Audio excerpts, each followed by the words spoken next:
Our children.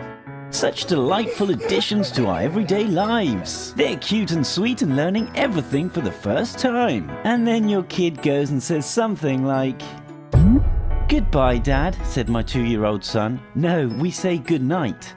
"I know, but this time it's goodbye." "Daddy, can you cut off someone's tongue without killing them?" A mother asked her daughter what she was thinking about, and she replied, "I'm imagining the waves of blood rushing over me." I caught my daughter saying, "Die, die, die, die." So I ask, "What's that you're saying?" And she turns to face me and just whispers, "Die."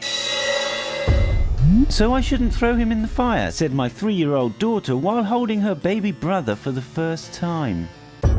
"Daddy, remember that time we died?" I wake to find my 3-year-old standing by my bed staring at me with a huge grin on his face. "What are you doing?" I finally say. "Nothing," he says, still grinning. At this point I realize he's got his hands behind his back. "Are you holding something?" "No." I look anyway. He's hiding the largest carving knife behind his back. We got my little sister a puppy for Christmas. When she woke up and saw the dog, she said, "My baby, it's not time for you yet," and tried to pick up the dog and shove it in her mouth.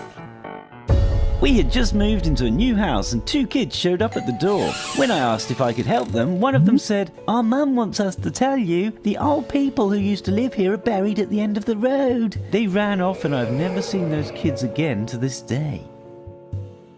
As I was driving down the road, my kid was about to nod off. Right before the lights changed, he said, "Last time I died in a fire." "Mum, I promise I won't ever chew on your bones. I promise." My 4-year-old son asked my pregnant sister if there was a baby in her belly. She said yes. With a completely straight face, he slid from his chair and headed for the kitchen, saying, "We need to get it out. I'll go get the knife." My daughter saw me getting dry skin off my shoulder after bad sunburn and asked if she could keep my skin flakes and put them in a jar so when I die she can make a mummy mask to remember me always. My 3-year-old daughter stood next to her new baby brother and looked at him for a while, then turned to me and said, "Daddy, it's a monster. We should bury it."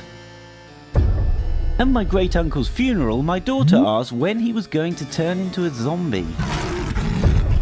I was sound asleep and around 6 a.m. I was awoken by my 4-year-old daughter's face inches from mine. She looked right into my eyes and whispered, "I want to peel all your skin off." My little cousin drew a picture of a black monster, looked up at me and said, "He told me to draw this. He's coming for you. You better hide." My 6-year-old son asked my mother to lay down on her stomach, then he sat on her butt and started bouncing up and down and proclaimed, "Thanks, Discover Channel." I said, "Go back to sleep. There isn't anything under your bed." To which my son replied, "You're right. He's behind you now." "Daddy, I love you so much that I want to cut off your head and carry it around so I can see your face whenever I want."